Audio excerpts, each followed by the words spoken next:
और दिल्ली में अमित शाह से मुलाकात के बाद जीतन राम मांझी का बड़ा बयान सामने आया है। सीट शेयरिंग पर जीतन राम मांझी ने कहा है कि जो भी सीट हमें वो देंगे हम उसे स्वीकार करेंगे और सीट की बात करने नहीं आए हैं। बता दें कि एनडीए में आने के बाद दोनों के बीच ये पहली मुलाकात थी और मुलाकात के बाद मांझी ने कहा है कि दशहरा बाद अमित शाह बिहार आएंगे, जिसमें सीटों को लेकर सभी मुद्दों पर बात बन जाएगी। हम साफ कर दिया कि बहुत लोग टिकट फिकट की बात करते हैं, तो शुरू में ही हम आपसे बात कर दिया था कि आप हमारी औकात को क्या तौलते हैं, इसके आधार पर आप हमको जो भी सीट देंगे हम वो सीट स्वीकार करेंगे और कोशिश करेंगे कि अपना सीट के साथ साथ अन्य सीट यानी 400 सीट बिहार का प्रधानमंत्री की झोली में हम लोग डालें, इसका हमारा प्रयास है। तो इसलिए हम सीट की बात आपसे करने नहीं आए हैं।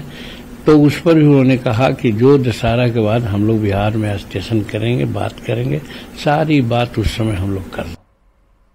अब के पाठक दिल्ली से वापस पटना लौट आए हैं, लेकिन पटना पहुंचने के बाद भी विभाग नहीं पहुंचे। अब सवाल है कि क्या नाराज है के पाठक?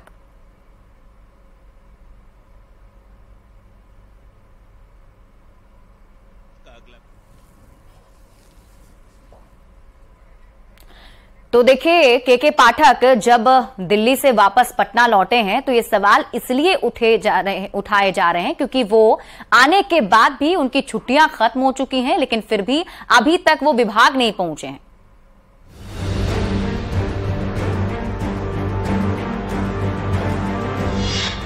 क्या नाराज हैं के पाठक? सोमवार से छुट्टी पर गए बिहार के सबसे चर्चित आईएएस अधिकारी और शिक्षा विभाग के अपर मुख्य सचिव के पाठक पटना लौट आए हैं। के पाठक गुरुवार की रात ही दिल्ली से पटना लौटे, लेकिन शुक्रवार को ऑफिस नहीं पहुंचे, जिसके बाद फिर ये सवाल उठने लगा कि क्या के पाठक नाराज हैं। के पाठक के चैम्बर के बाहर देख सकते हैं तमाम जो कर्मचारी हैं, अधिकारी हैं, वो लोग अभी इंतजार में हैं कि अब साहब आने वाले हैं। लेकिन जानकारी के मुताबिक बता दूं आपको कि 25 सितंबर से लेकर 28 सितंबर तक ही वो छुट्टी पर थे। इस बीच वो दिल्ली गए और दिल्ली से जो खबरें आई कि सुप्रीम कोर्ट ने उन्होंने एसएलपी भी दायर किया था, लेकिन कल रात पटना पहुंच गए हैं के पाठक। और पटना पहुंचने के बाद अब जानकारी मिल रही है कि वो कार्यालय नहीं आएंगे।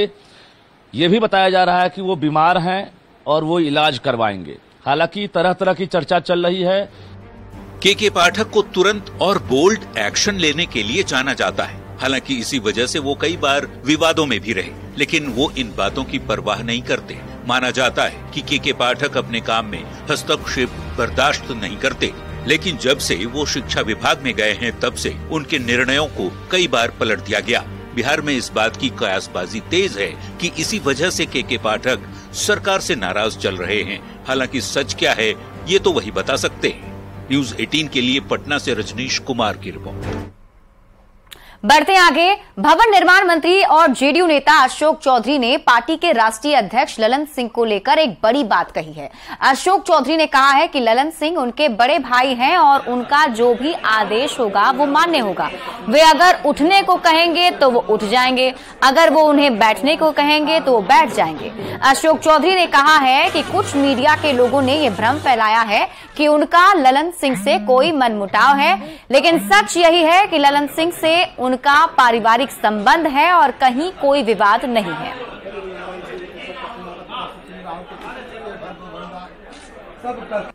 हमारे पार्टी के राष्ट्रीय अध्यक्ष हैं, ललन सिंह का आदेश हमारे लिए सर्वोपरि है। ललन सिंह अगर हमको कहेंगे लेफ्ट जाओ तो मैं लेफ्ट जाऊंगा, ललन सिंह कहेंगे राइट जाओ तो मैं राइट जाऊंगा। मेरा कहीं कोई डिस्प्यूट नहीं। ये मीडिया के द्वारा कुछ लोग नहीं चाहते हैं कि हम और ललन सिंह में प्रेम बना रहे, तो वो अपना बुद्धि लगाए रहते हैं और कुछ मीडिया वाला भी उसको सहयोग कर देते हैं। विवाद होगा, मेरा उनसे पारिवारिक संबंध।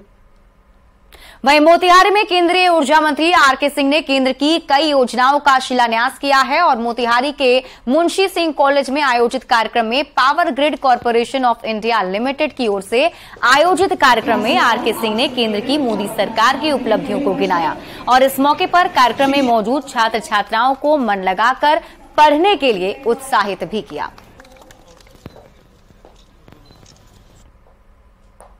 नवीकरणीय ऊर्जा के विकास में दुनिया में सबसे तेज गति से विकास करने वाला हमारा देश है। जिस गति से हम ये न्यू रिन्यूएबल एनर्जी लगा रहे हैं उस गति से और किसी देश में नहीं लग रहा। हम लीडर ऐसे कोई परंतु नहीं। अब हमारी भाषा बदल गई। अब हम लोग विकासशील के भाषा में नहीं है, हम कई मामले में दुनिया में अग्रणी।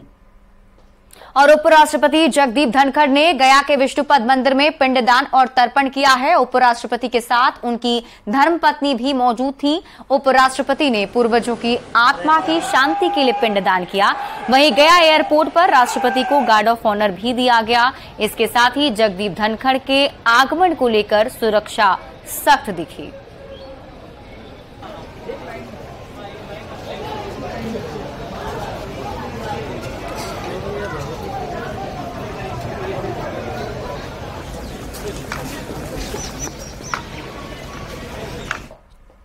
और गया के बाद उपराष्ट्रपति जगदीप धनखड़ आज पहली बार अंतर्राष्ट्रीय पर्यटन स्थल नालंदा पहुंचे, जहां उन्होंने नालंदा यूनिवर्सिटी राजगीर में आयोजित कार्यक्रम में शिरकत की।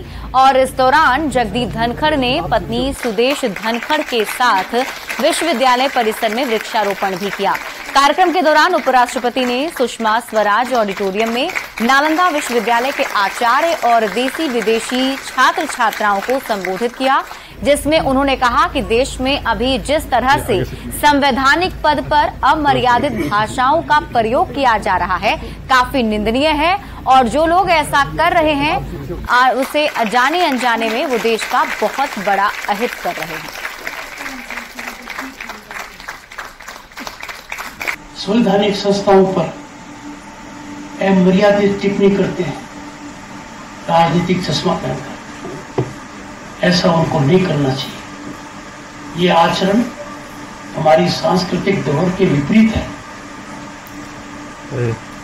ऐसा जो भी कर रहे हैं जाने अनजाने में देश का बहुत बड़ा अहित कर रहे हैं।